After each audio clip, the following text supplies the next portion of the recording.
Ya nos platicaba la periodista Verónica Méndez lo que pasó en el Senado hace un par de días, en donde en plena evento, porque no era una sesión formal, en pleno evento de la senadora Patricia Mercado, de pronto pues le abren el micrófono a quien no debían y alcanzamos a escuchar lo que le estaba diciendo a su grupo parlamentario. Se trataba del grupo parlamentario de Morena, obviamente, y en donde les está diciendo que aunque llegue la determinación de la Suprema Corte de Justicia de la Nación, que les está pidiendo ya, que les está diciendo están en desacato al no haber sacado adelante el nombramiento de los comisionados del INAI, pues que ni los van a sacar, que hasta el mes de diciembre se van a ir pateando el bote. Bueno, vamos a escuchar el audio y ahorita platicamos. El tema de la reparación integral, vamos a llevar hasta el mes de daño, diciembre, que es una discusión que tenemos y que tenemos límite, que ver cómo se resuelve, ¿no? Porque efectivamente salvo que haya sí va a otra tener indicación. que ver con... Bueno, ahí de fondo se escuchaba como decía, nos lo llevamos hasta el mes de diciembre, sí, no pasa nada, hasta que nos digan bien qué es lo que vamos a hacer. Licenciado Jorge Chezal, ¿qué es esto? Morena. Eso es Morena.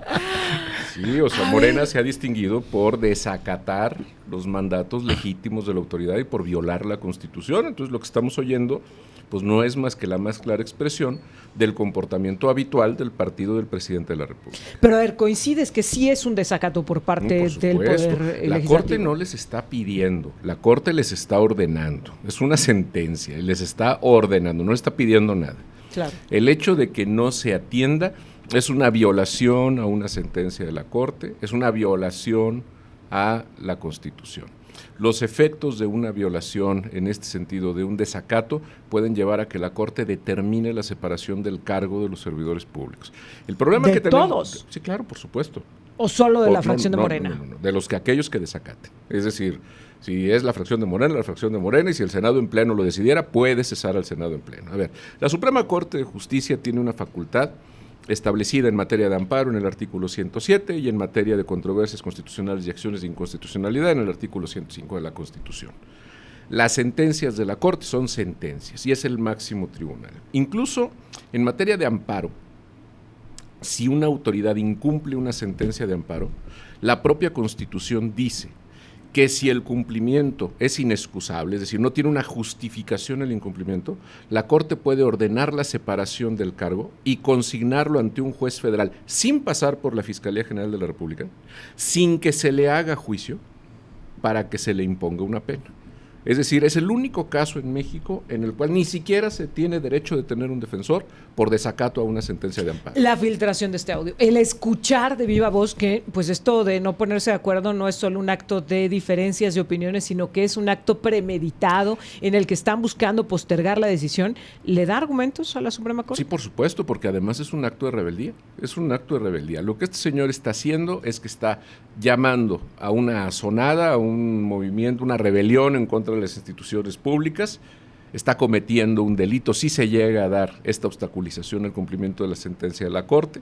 El problema está en que evidentemente quienes podrían cumplir o hacer cumplir el mandato de la Corte, como puede ser la policía, el ejército, etcétera, el propio Senado, ese ya es el otro lado. Eso es otra parte en donde pues evidentemente vamos a ver cómo nada más que aquí hay una cosa importante. Ajá.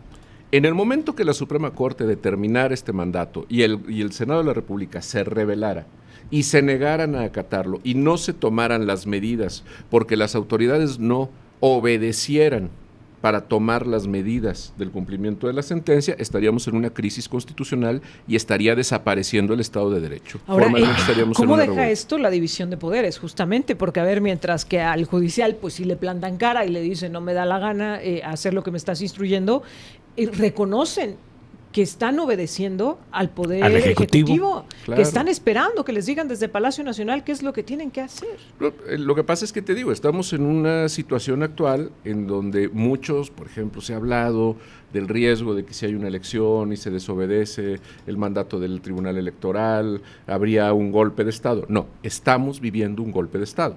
Es decir, estamos viviendo en un desorden constitucional, estamos viviendo en un desacato de los mandatos constitucionales. Realmente el golpe de Estado empezó desde 2018. ¿De fondo están protegiendo al Ejecutivo? Claro, por supuesto. Porque, a ver, el hecho de tener pasmado al INAI le está sirviendo al presidente. Bueno, lo que pasa es que quieren ocultar los saqueos que han hecho los familiares presidenciales, quieren ocultar las cantidades inmensas de dinero con los que se han comprado las conciencias del alto mando del Ejército y de la Marina, quieren ocultar lo que han sido los derroches respecto de los hijos del presidente en relación a las obras públicas que se hacen en México.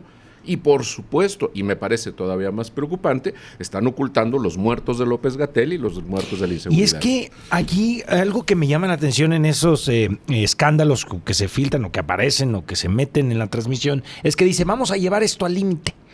Ahí dice una parte, vamos a llevar esto al límite, a ver hasta cuándo podemos llegar, hasta diciembre, y luego agrega otra cosa, dice, y no les vamos a hacer caso. La frase ahí viene implícita.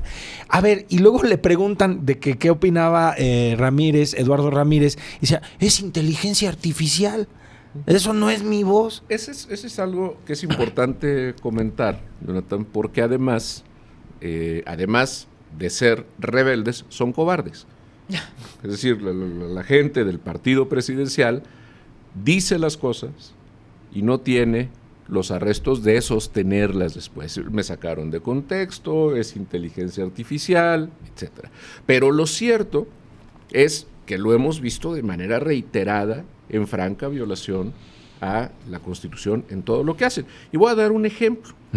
El caso de Laida Sansores y de Samuel García, no es del partido presidencial, pero le cae bien al presidente, se llevan bien y creo que ahí tienen algún tipo de acuerdo. Los dos han atacado gente en redes sociales. La Suprema Corte ya resolvió que esos ataques en redes sociales constituyen lo que se considera infamia en el artículo 22 constitucional. El artículo 22 constitucional prohíbe las acciones de infamia. Bueno, desde que yo tengo memoria, no recuerdo que se hubiera hablado de que una autoridad fuera responsable de infamia, es decir, de una violación constitucional, de denostación y de burla pública a alguien que le causara afectación en su honor. Y ahora tenemos 2 sentencias recientes de la Corte donde dicen, estos personajes cometen infamia. Y si nosotros tomamos lo que hace Laida Sansores y Samuel García, es lo que todos los días hace el presidente de la República en la mañanera, lo cual entonces permite calificar perfectamente, sentencia de la Corte en mano, que el presidente es un infame. Hablemos del presidente, porque hablando de desacatos, es otro que dice, no me importa lo que diga el Instituto Nacional Electoral, me quieren callar, yo voy a seguir hablando, y entonces ya no se refiere a Xóchitl Gálvez, sino a la señora X, dice que ya no se va a referir a los conservadores, pero seguramente va a encontrar otro adjetivo. Reaccionarios ahora van a ser. Etcétera. Pero sigue en este juego, y aunque él mismo había dicho, ya no voy a hablar de política, nos había dicho los periodistas, ya ni me pregunten, sigue hablando del proceso electoral.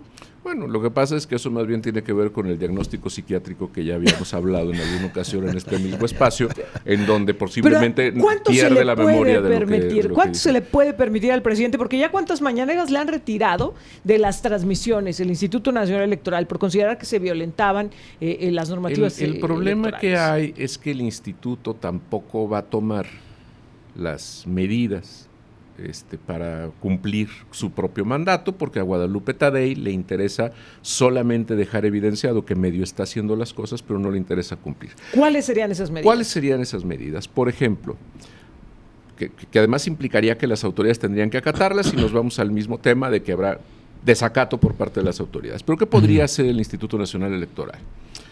Retiren las mañaneras. No las retiro, perfecto, te las retiro yo. Yo mando la instrucción a los portales, mando la instrucción a los medios de comunicación que en sus portales tengan las mañaneras y todo, y yo ordeno que las retiren si tiene que cumplir. No queremos retirarlas, perfecto, entonces tomo determinaciones como pedirle a la Secretaría de Comunicaciones y Transportes que cancele las concesiones o que cancele los permisos otorgados. Y en un régimen de observancia de la Constitución, la Secretaría cancelaría los permisos. En México, por supuesto que no. ¿Por qué? Porque ni siquiera lo va a pedir el Instituto Nacional Electoral. Simplemente van a decir, oye, ya le pedimos que se caiga. Y probablemente lo que va a suceder es que va a pasar el proceso electoral y según quien gane en el proceso electoral, el INE va a salir a decir, oiga, ahí tiene pendiente de cumplir aquello que habíamos dicho para la campaña y como usted o su partido perdieron, entonces ahora sí lo vamos a sancionar. Y si ganaron, pues entonces pues ya no pasará más. Así es. Sí, vivimos nosotros actualmente en una eliminación completa del Estado de Derecho. hemos vivido una revolución, no una revolución pacífica, pero es una revolución que nos ha llevado a un estado dictatorial, en donde ha habido un golpe de estado, están cayendo las instituciones, están queriendo cooptar las instituciones desde el propio poder, y evidentemente esto genera este escenario de incertidumbre respecto de lo que puede suceder en el país.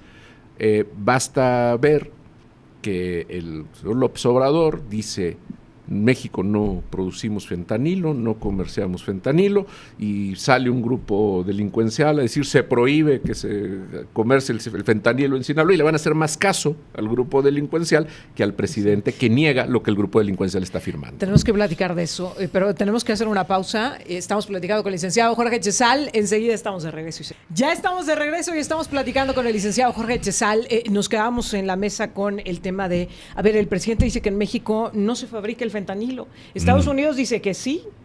Los decomisos del ejército mexicano dicen que sí, pero el presidente dice que no. Sale un grupo delictivo con estas mantas a colocarlas, a decir ya nadie fabrique fentanilo porque si no van a ver las consecuencias, etcétera.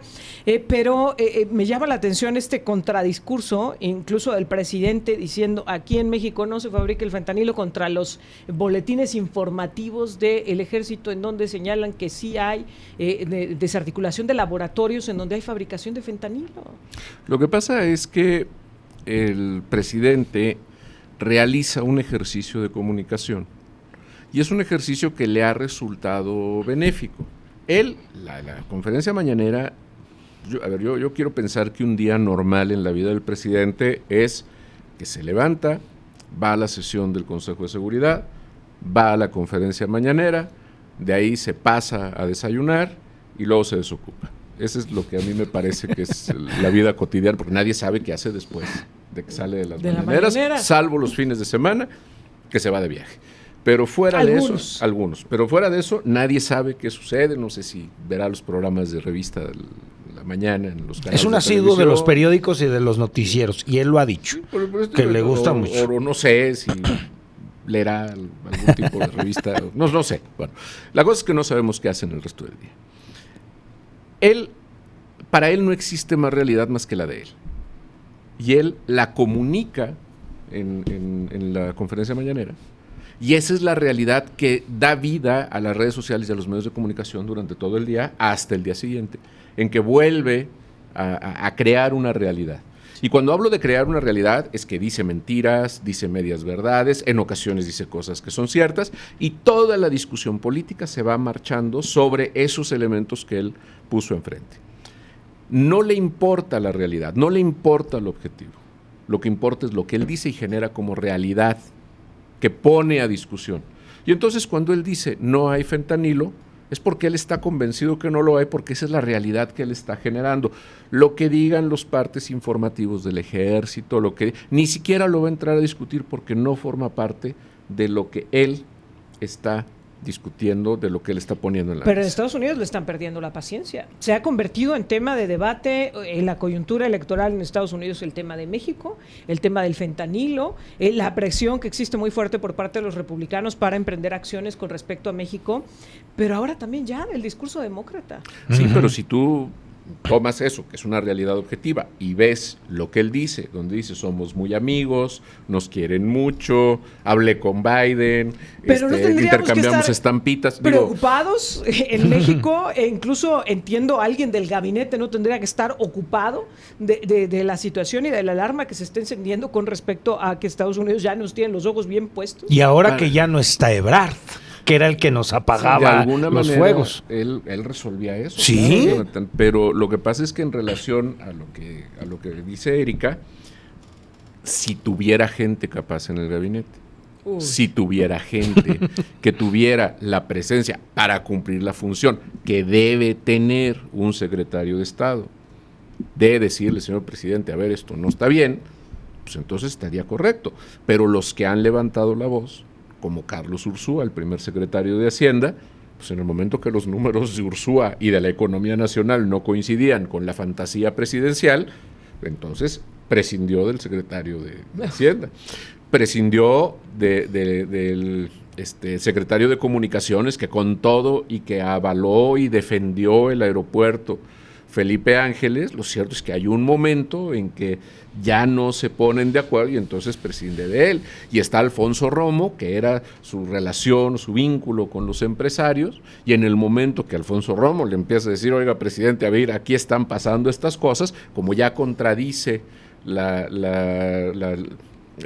imagen que está generando, la realidad que está creando el presidente, pues entonces prescinde de Alfonso Romo. Entonces, en realidad, es la del presidente y la de veras. ¿Sí? Pero es que esta presión de Estados Unidos está llegando muy lejos. A ver, Joe Biden anuncia que va a enviar un reforzamiento al muro de Trump, al muro de Texas, a la frontera con México, después de que él pues no había querido caer en estos juegos de los republicanos, termina cediendo porque tiene una presión muy fuerte en Estados Unidos, le están deteniendo el dinero, el presupuesto. Altavox.